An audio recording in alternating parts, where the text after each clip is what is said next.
ఆయన వచ్చేసేసి నాకు గుర్తున్నంత వరకు 88 ఇయర్స్. హ్మ్. అప్పుడు కూడా మోకాళ్ళ నొప్పులు లేవు. హ్మ్. కానీ ఇప్పుడు చిన్న ఏజ్‌లోనే వస్తా ఉన్నాయి. మెయిన్ ఏమంటారు దీని సో, రీజన్? ఇది మెయిన్‌గా ఏందంటే, ఒకటేంటంటే మన ఫుడ్ హ్యాబిట్స్, డైటరీ హ్మ్. హ్యాబిట్స్. ఒకటేంటంటే జంక్ ఫుడ్ అలవాటు ఎక్కువ అవ్వడము. దాంతోటి వెయిట్ అనేది ఒబేసిటీ అనేది చాలా కామన్ అయిపోయింది. హ్మ్.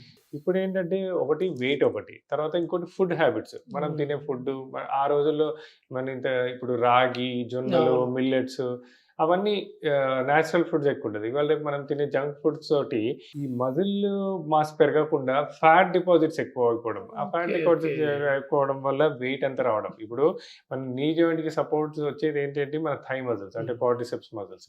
సో, ఈ క్వాడ్రిసెప్స్ మజిల్స్ అనేది స్ట్రెంథెనింగ్ ప్రాపర్ చేసుకోలేదనుకోండి.